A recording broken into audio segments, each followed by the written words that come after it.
Hi all, welcome to iPlus training solutions. അപ്പോൾ P S സിയുടെ ഒരു പുതിയ നോട്ടിഫിക്കേഷനുമായിട്ടാണ് ഞാൻ വന്നിരിക്കുന്നത്. ഒരു പുതിയ അപ്ഡേഷനാണ്. ഒരു പുതിയ നോട്ടിഫിക്കേഷൻ വന്നിരിക്കുന്നത് കമ്പ്യൂട്ടർ അസിസ്റ്റന്റ് ഗ്രേഡ് 2 എന്ന് പറയുന്ന പോസ്റ്റിലേക്കാണ്. അത് ഏത് വകുപ്പിലേക്കാണ്? Government secretariat, public service commission, advocate general officer, local fund auditor വകുപ്പ്, enquiry commissioner and special judge officer. അതായത് നമ്മൾ സിമ്പിൾ പറയുകയാണെന്നുണ്ടെങ്കിൽ സെക്രട്ടേറിയറ്റ് കമ്പ്യൂട്ടർ അസിസ്റ്റന്റ് ഗ്രേഡ് 2 ഈ ഒരു പോസ്റ്റിലേക്കാണ് ഇപ്പോൾ നോട്ടിഫിക്കേഷൻ വന്നിരിക്കുന്നത്. അപ്പോൾ കഴിഞ്ഞ കുറച്ച് ദിവസം മുൻപായിട്ട് നമുക്ക് university computer assistant grade 2 notification വന്നിട്ടുണ്ടായിരുന്നു അല്ലേ. ഇതെല്ലാം കൂടി ഒരൊറ്റ എക്സാം ആയിട്ടായിരിക്കും നടത്തുക. എക്സാമിന്റെ ഡേറ്റ് ഒക്ടോബർ മാസം നമ്മൾ ഏകദേശം ടെൻറ്റേറ്റീവ് കലണ്ടർ പ്രകാരം LD ടൈപ്പിസ്റ്റിന്റെ ഒക്കെ നമ്മൾ പ്രതീക്ഷിച്ചിരുന്നത് ഒക്ടോബറിലെങ്കിലും ഉണ്ടാകുമെന്നാണ്. പക്ഷെ ഒക്ടോബറിലെ കലണ്ടറിലും ഇല്ല. അപ്പോൾ എത്രയും പെട്ടെന്ന് തന്നെ എക്സാം ഉണ്ടാവാൻ സാധ്യതയുണ്ട്. ഓക്കെ, അപ്പോൾ നല്ല പോലെ പഠിക്കേണ്ട ഒരു സമയമാണ്. ബാക്കി ഡീറ്റെയിൽസിലേക്ക് നോക്കാം. അപ്പോൾ ആലോചിക്കാം. ഗവൺമെന്റ് സെക്രട്ടേറിയറ്റ് അതുപോലെ PSC, AGS ഓഫീസ് ഇവർക്കൊക്കെ വേണ്ടിയിട്ട് അല്ലെങ്കിൽ ഈ ഒരു വകുപ്പുകളിലേക്ക് വേണ്ടിയിട്ടാണ് കമ്പ്യൂട്ടർ അസിസ്റ്റന്റ് ഗ്രേഡ് 2 നോട്ടിഫിക്കേഷൻ വന്നിരിക്കുന്നത്. സ്കെയിൽ ഓഫ് പേ പറയുന്നത് 27,900 മുതൽ 63,700 വരെയാണ്. ആന്റിസിപ്പേറ്റഡ് വേക്കൻസി ആയിട്ടാണ് നോട്ടിഫിക്കേഷൻ വന്നിരിക്കുന്നത്. അപ്പോൾ കഴിഞ്ഞ പ്രാവശ്യം ഇത് വിളിച്ചു കഴിഞ്ഞപ്പോൾ LD ടൈപ്പിസ്റ്റും യൂണിവേഴ്സിറ്റി കമ്പ്യൂട്ടർ അസിസ്റ്റന്റും സെക്രട്ടേറിയറ്റ് കമ്പ്യൂട്ടർ അസിസ്റ്റന്റും ഇതെല്ലാം ഒറ്റ എക്സാം ആയിട്ടാണ് നടത്തിയത് കേട്ടോ.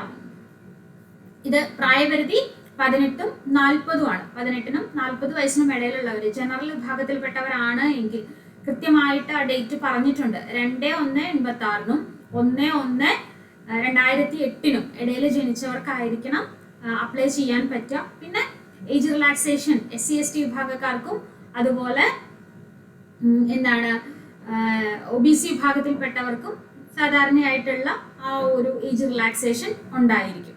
ഇനി യോഗ്യത എന്ന് പറയുന്നത് അതാണ് ഇവിടെ വേണ്ടത്. SSLC അല്ലെങ്കിൽ തത്തുല്യ യോഗ്യത. അപ്പോൾ SSLC പാസ്സായിരിക്കണം. പിന്നെ English type writing higher grade certificate KGTE higher grade ആണ് ആവശ്യമായിട്ട് ഉള്ളത്. Type writing higher grade certificate KGTEയുടെ അതുപോലെ തന്നെ കമ്പ്യൂട്ടർ വേർഡ് പ്രോസസ്സിങ്ങും വേണം. പക്ഷെ ഇവിടെ കൃത്യമായിട്ട് പറഞ്ഞിട്ടുണ്ട് ഹയർ ഗ്രേഡ് സർട്ടിഫിക്കറ്റ് ആണ് വേണ്ടത്. എന്നാൽ ഇവിടെ പറഞ്ഞിരിക്കുന്നത് Malayalam type writing lower grade. KGTE Malayalam ആണെങ്കിൽ ലോവർ ഗ്രേഡും വേണം. അപ്പൊ ഇതാണ് യോഗ്യതയായിട്ട് വന്നിരിക്കുന്നത്.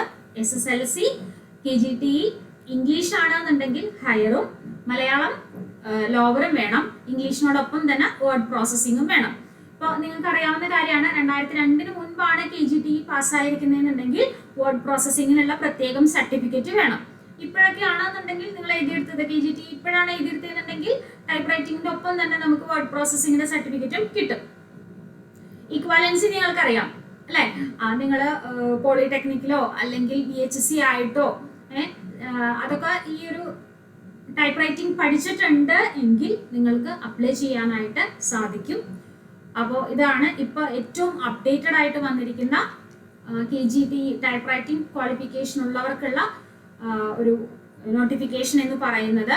അപ്പോൾ ഇതിന്റെ കാറ്റഗറി നമ്പർ ഒന്നുകൂടെ ഞാൻ പറയാം. കാറ്റഗറി നമ്പർ വരുന്നത് 84/2026 ആണ്. 84/2026 ആണ് ഇതിന്റെ കാറ്റഗറി നമ്പർ വരുന്നത്. ഓക്കെ, അപ്പോൾ ഇത് നമുക്ക് പ്രൊഫൈലിൽ അപ്ഡേറ്റ് ആയിട്ടുണ്ടാവും. നിങ്ങൾ നിങ്ങളുടെ എല്ലാ യോഗ്യതകളും അപ്ഡേറ്റ് ചെയ്തിട്ടുണ്ട് എങ്കിൽ നിങ്ങൾക്ക് അപ്ലൈ ചെയ്യാനുള്ള പ്രൊവിഷൻ വരും. അപ്പം നിങ്ങളത് അപ്ലൈ ചെയ്യാം. പിന്നെ എപ്പോഴെങ്കിലും കുറച്ച് നേരം വായിക്കുക അങ്ങനെയല്ല, നല്ല കൃത്യമായിട്ട് പഠിച്ചു കഴിഞ്ഞാൽ ഒരുപാട് പോസ്റ്റുകൾ ഇപ്പോൾ വന്ന് നിൽക്കുന്നുണ്ട്. ടൈപ്പ് റൈറ്റിംഗ് യോഗ്യതയുള്ളവർക്കായിട്ട് കുറേയൊക്കെ അപ്ലൈ ചെയ്തിട്ടുണ്ട് അല്ലേ. അപ്പോൾ നല്ല കുറേ എക്സാമുകളാണ് നമ്മുടെ മുന്നിൽ വന്ന് നിൽക്കുന്നത്. അതിന് വേണ്ടിയിട്ട് നല്ല രീതിയിൽ പഠിക്കുക. അപ്പോൾ I+ൽ പുതിയ ബാച്ച് സ്റ്റാർട്ട് ചെയ്തിട്ടുണ്ട്. ഈ ടൈപ്പ് റൈറ്റിംഗ് യോഗ്യതയുള്ളവരൊക്കെ അപ്ലൈ ചെയ്തിട്ടുണ്ട് എങ്കിൽ നിങ്ങൾ തീർച്ചയായിട്ടും ജോയിൻ ചെയ്യാം. എന്തെങ്കിലും പഠിച്ചിട്ടല്ല നമ്മൾ പരീക്ഷയ്ക്ക് പോകേണ്ടത്. കൃത്യമായിട്ട് പ്ലാൻ ചെയ്തിട്ട് വേണം പഠിച്ച് പരീക്ഷയ്ക്ക് പോവാനായിട്ട്.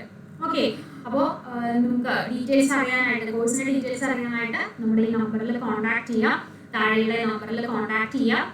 ഡിസ്ക്രിപ്ഷനിലുള്ള നമ്പറിൽ കേട്ടോ കോൺടാക്ട് ചെയ്യാം. അതുപോലെ അപ്ലൈ ചെയ്യാൻ മറക്കരുത്. നമുക്കിത് എന്ന് വരെ അപ്ലൈ ചെയ്യാനായിട്ട് പറ്റും? 2/9/2026 ഏകദേശം ഒരു മാസത്തോളം ഉണ്ട് നമുക്ക് അപ്ലൈ ചെയ്യാനായിട്ട്. സെപ്റ്റംബർ 2-ാം തീയതി വരെ നമുക്ക് അപ്ലൈ ചെയ്യാം. എന്നിട്ട് നല്ല രീതിയിൽ സിസ്റ്റമാറ്റിക് ആയിട്ട് പഠിക്കുക. ഓക്കെ, അപ്പോൾ ഈ ഒരു 2027 നമുക്കൊരു സർവീസിൽ കയറാൻ നിങ്ങൾക്ക് പറ്റട്ടെ. അത്യാവശ്യം നല്ല എക്സാമുകളാണ് നമ്മുടെ മുന്നിൽ വന്ന് നിൽക്കുന്നത് അല്ലെ. കമ്പനി ബോർഡും ടൈപ്പിസ്റ്റും ഒക്കെ വന്ന് നിൽക്കുന്നുണ്ട്. അപ്പൊ ഇതെല്ലാം ഏതെങ്കിലും ഒക്കെ ഒന്ന് നിങ്ങൾക്ക് കിട്ടട്ടെ. നല്ല ആത്മാർത്ഥമായിട്ട് തന്നെ പഠിക്കുക. അപ്പോൾ കോച്ചിങ്ങിനായിട്ട് നമ്മളെ കോൺടാക്ട് ചെയ്യുകയും ചെയ്യാം. അപ്പൊ അടുത്തൊരു ഇൻഫർമേഷനുമായിട്ട് കാണാം. Thank you.